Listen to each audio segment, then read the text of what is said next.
Muito bem, a gente falou na regra do octeto, agora a gente vai rapidinho falar sobre ligações interatômicas. Olha como o nome é fácil. Entre átomos. Lembra, é uma revisão. Eu preciso de duas coisas. Que você lembre. A ligação, como eu caracterizo e as propriedades importantes. Então vamos lá. Ligação metálica. Lembra? Modelo de um mar de elétrons. O que eu preciso que você lembre? Entre metais iguais ou diferentes. Então vamos lá. Eu tenho um pedaço de alumínio. Qual a ligação que eu tenho entre os átomos de alumínio? Metálica. Eu tenho uma joia de ouro 18 quilates. Ouro, prata, cobre. Qual a ligação que une esses metais diferentes? Ligação metálica. O que eu não posso esquecer? Propriedades. Metais. A maioria deles, sólidos em condição ambiente. Conduzem calor, conduzem corrente. Seja no estado sólido, seja no estado líquido. Pensa no mercúrio que é líquido e conduz corrente elétrica. Maravilha? Beleza. Ligação iônica. O próprio nome está dizendo, ó, ligação entre íons. Então eu tenho um cátion que está preso a um ânion. Existe uma atração eletrostática, lembra, cargas de sinais contrários se atraem, e essa atração une o cátion ao ânion. De uma forma genérica, é como se eu tivesse metal mais ametal, metal mais hidrogênio. Ou seja, lembra, é uma revisão. Em geral, não é sempre, mas ajuda a generalizar. Quando eu tenho um metal ligado a um outro elemento, a ligação tende a ser iônica. E por quê? Porque o metal é aquele cara que tende a formar cátion. E o ametal é aquele cara que tende a formar ânion. E a ligação entre cátion e ânion é a ligação iônica. Posso te dar um exemplo? Eu vou pegar o Na. Que família que o Na tá? Ah, o Na tá na família 1A. Então quantos elétrons ele tem na última camada? 1. Beleza? Então qual é a tendência dele? Perder um elétron. Agora vamos escolher um outro carinha. Eu vou escolher o oxigênio. O oxigênio está em qual grupo? Está no grupo 6A, que é o grupo 16. Olha a regra do octeto. Quantos elétrons faltam para 8? Faltam 2. Então qual é a carga que o oxigênio tem? 2 menos. Como chama a ligação entre o cátion e o ânion? Iônica. E quando você unir os dois, como é que vai ficar a fórmula? Na2O. E por que vai ficar Na2O? Porque eu preciso de 2 cátions para ter 2 cargas positivas e um ânion para ter 2 cargas negativas, de forma que o composto seja eletricamente neutro. Vamos pegar mais um exemplo? Eu vou pegar alumínio. Alumínio está no grupo 3A. Beleza? Bom, alumínio está no grupo 3A, então ele tem quantos elétrons na última camada? 3. Então é muito comum que o alumínio perca os elétrons da camada de valência. Então ele vai ficar 3 mais. Agora vamos escolher um outro cara que não seja o alumínio. Alguém que se ligue ao alumínio. Vamos lembrar? Eu quero um ânion, beleza? Então eu vou pegar, por exemplo, o Cl. O cloro está na família 7A. Quantos elétrons faltam para 8? 1. Bom, se falta um elétron para 8, qual a tendência natural? Que o cloro seja menos 1. Vou juntar os dois, beleza? E como é que vai ficar a fórmula? AlCl3. E por que vai ficar AlCl3? Porque eu preciso de um cátion alumínio cedendo 3 elétrons e preciso de 3 ânions cloro recebendo cada um elétron para que eu tenha 3 elétrons doados e 3 elétrons recebidos. Quer dizer que eu estou contando para você que o composto iônico é formado por união entre íons. Então peraí. Às as coisas podem ser um pouco mais sofisticadas. Metal mais hidrogênio. Vou escolher 2 exemplos legais, tá bom? O hidrogênio é um mocinho diferente. Vamos lembrar? Ele tem um elétron. Só tem um. O hidrogênio é um S1. Ele tem um elétron na camada K. Qual é a tendência natural do hidrogênio? Completar a camada K. E para isso ele precisa de quantos elétrons? 2. Então a tendência do hidrogênio é sempre receber um elétron. Maravilha? Ora, quando eu unir o hidrogênio a um metal, por exemplo, ao sódio, estamos de acordo que aqui é mais? Estamos de acordo que o hidrogênio vai ficar menos. Tudo bem, por que menos? E mais um com menos um, essa fórmula vai virar NaH. Sabe como é que chama isso? Isso é um hidreto de sódio. Sabe o que eu estou te contando? Que quando o hidrogênio está unido a metal, a tendência é que o composto seja iônico. E é bastante diferente, porque o hidrogênio aqui vai ter uma carga negativa. Sassá, me dá mais um exemplo? Cálcio. O cálcio está no grupo 2A. Então qual é a tendência do cálcio? Perder os elétrons da camada de valência. 2+. Vou juntar ele com o hidrogênio. 1-. Olha para mim. Aqui é um cátion e um ânion. Aqui não pode ser um cátion e um ânion. Por que não? Porque se for um cátion e um ânion, as cargas vão ficar diferentes. Então como é que vai ficar esse treco aqui? Ele vai ficar CaH2. E o que esses 2 compostos têm em comum? São 2 hidretos, hidreto de sódio, hidreto de cálcio. Os 2 compostos são iônicos. Perfeito. Aí, para a gente fechar essa parte, vou te dar uma dica. Uma dica. Às vezes, o composto é iônico, e o cátion e o ânion são o que a gente chama de cátions e ânions poliatômicos. Sassá, me dá um exemplo. Do NH4, NO3. Lembra? Isso chama nitrato de amônio. Isso é um sal.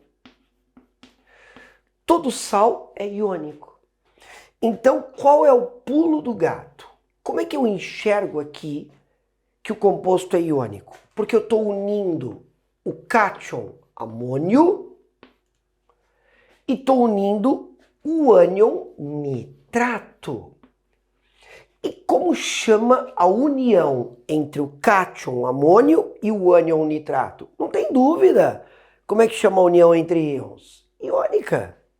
E por isso que esse composto fica NH4NO3. Então qual é a dica? A rigor, a ligação iônica, ela não é apenas uma ligação entre metal e ametal. A rigor, a ligação iônica é caracterizada por uma união entre íons. Combinado? Aí, o que eu preciso de você?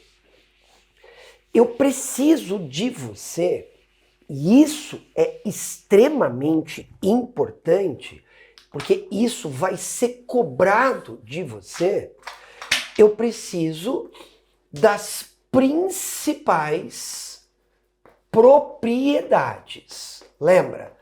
Eu estou falando de compostos iônicos. Eu não vou falar todas as propriedades, as importantes. Primeira, os compostos iônicos são sólidos na CATP. Vamos lembrar que quando eu falo CATP, eu estou falando condição ambiente. A pressão é 1 atm e a temperatura é 25 graus Celsius. Segunda propriedade importante, eles têm elevados pontos de fusão, fusão sólido para líquido e ebulição, líquido para gasoso. Então o que eu estou te contando?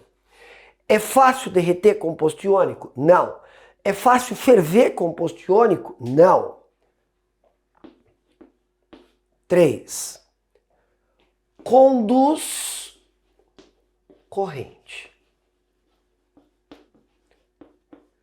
Em que situação que composto iônico conduz corrente? 2 situações. Fundido. O que é fundido, Sassá?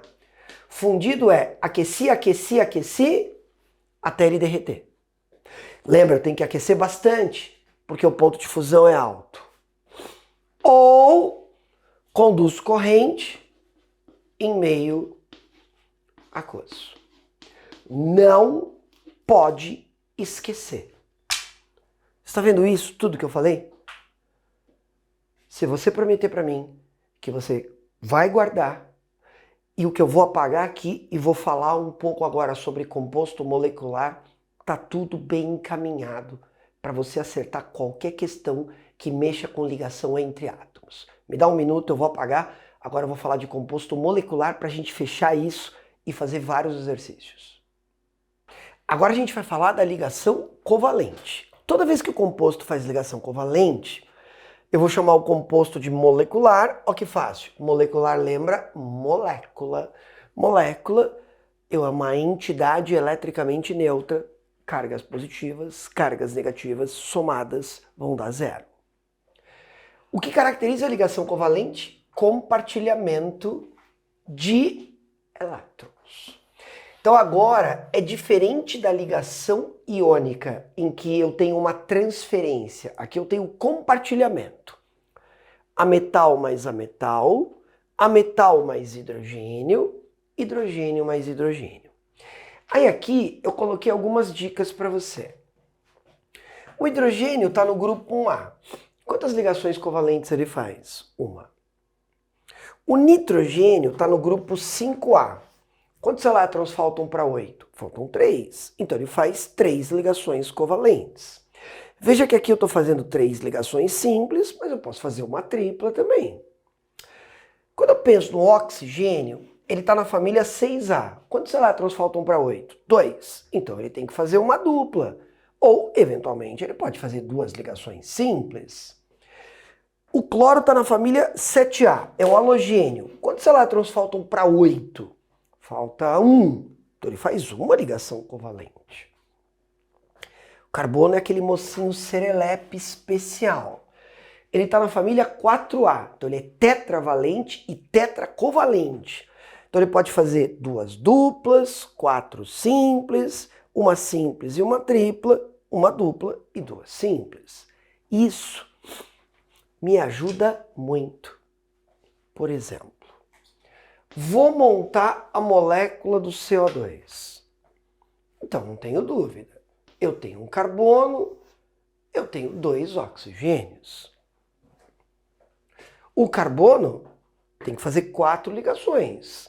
Cada oxigênio tem que fazer 2. Então, o CO2 é assim. Lembra que essa fórmula é chamada fórmula estrutural? Eu vou contar aqui a estrutural, porque ela é mais fácil de montar. Eu quero, por exemplo, fazer a molécula do HCl. Tranquila. O hidrogênio faz uma ligação, o cloro também faz uma. Então aqui não tem erro. Tem que ser HCl. Vamos montar a molécula da água. Bom, eu preciso de 3 átomos. Oxigênio, hidrogênio, hidrogênio. Beleza? Aí o que eu não posso esquecer? Que o oxigênio tem que fazer 2 ligações, mas cada hidrogênio só faz uma. Então tem que ser assim. Eu vejo vários de vocês perguntando para mim, Sassá, prova escrita, não é teste, escrita. Eu preciso representar a estrutura com a sua correta geometria? Não. Não preciso. A água é uma molécula angular. Posso representá-la na prova como plana? Posso. Eu só vou ter que contar que a água tem geometria angular quando ele perguntar para mim qual a geometria da molécula da água. Quando ele me pede a fórmula, o que ele está cobrando de mim é que eu enxergue que na molécula da água eu tenho quantas ligações covalentes? 2. Olha que legal. Quantos elétrons compartilhados? 4. Por que 4? Porque cada traço é um par. 2 elétrons aqui, 2 elétrons aqui, 4 elétrons compartilhados. Quantos pares compartilhados? Bom, se são 4 elétrons, quantos pares? 2 pares. Beleza? Me dá um minutinho, eu vou apagar tudo. Agora que você guardou essa ideia, eu vou aumentar o número de moléculas para a gente construir. Me dá um minuto. Escolhi algumas moléculas importantes. Amônia.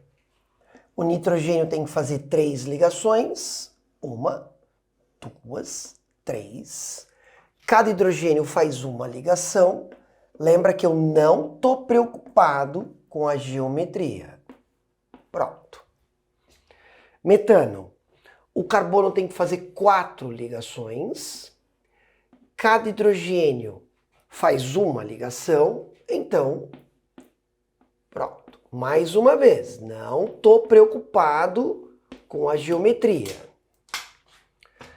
Triclorometano. O carbono tem que fazer 4 ligações. Cada hidrogênio faz uma ligação e cada cloro também uma ligação. Hidrazina. O nitrogênio tem que fazer 3 ligações. E eu preciso colocar 4 hidrogênios. 1, 2, 3, 4. Vamos ver se está certo? Cada nitrogênio está fazendo 3 ligações. Ó. Cada hidrogênio faz uma ligação. Pronto. Ácido cianídrico. O nitrogênio tem que fazer quantas ligações? O hidrogênio, 1. E o nitrogênio? 3. O nitrogênio aceita uma tripla? Aceita. Entre aspas, ficou feliz? Ficou. O carbono, só uma tripla, deixa ele feliz? Não, o carbono tem que fazer quantas ligações? 4.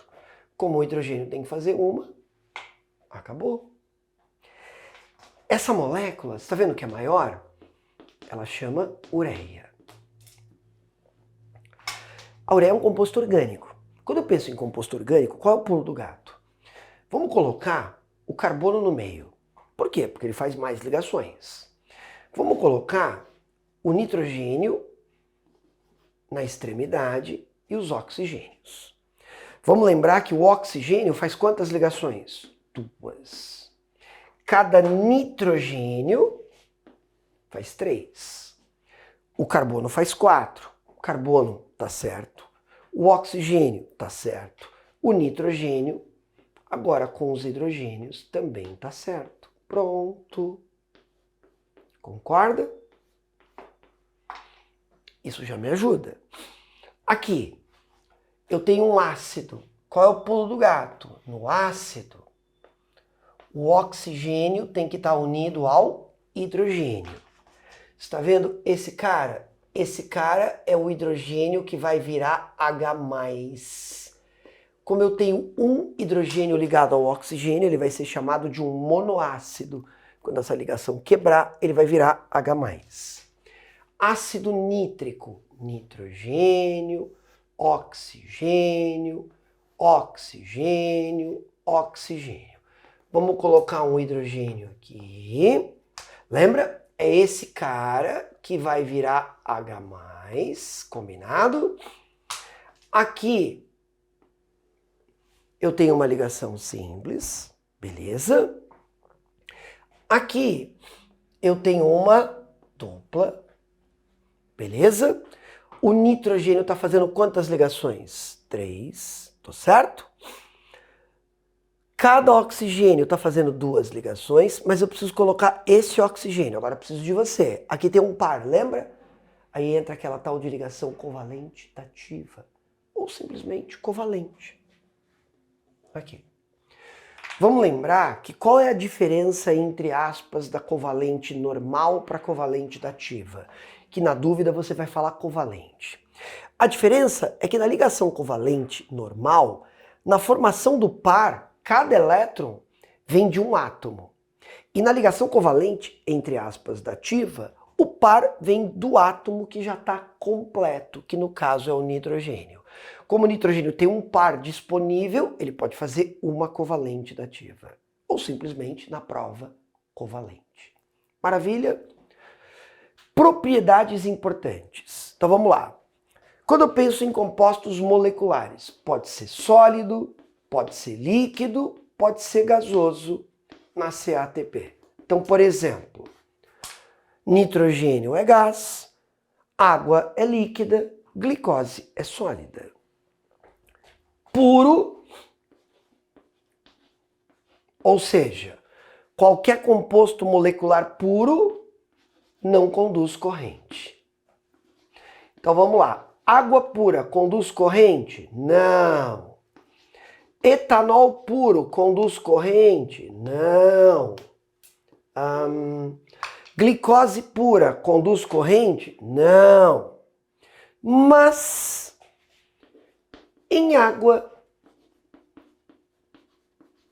ou seja, quando o composto molecular é colocado na água, ele pode, vamos colocar essa palavra entre aspas, ele pode conduzir. E que tipo de composto que eu preciso que você lembre que na água pode conduzir corrente? Compostos que podem ionizar. Ácido. Ácidos, na verdade, né? Porque serve qualquer um. Amônia. Pronto. Eu fiz um mega resumo para você. Um comentário. Quando você estiver na prova, vamos lembrar que eu tenho 3 representações para o composto molecular. Eu tenho a fórmula molecular, eu tenho a fórmula estrutural e eu tenho a fórmula de Lewis que eu mostro os elétrons compartilhados. A prova diz para mim qual fórmula eu devo escrever, beleza? Vamos fazer 3 exercícios para a gente relembrar.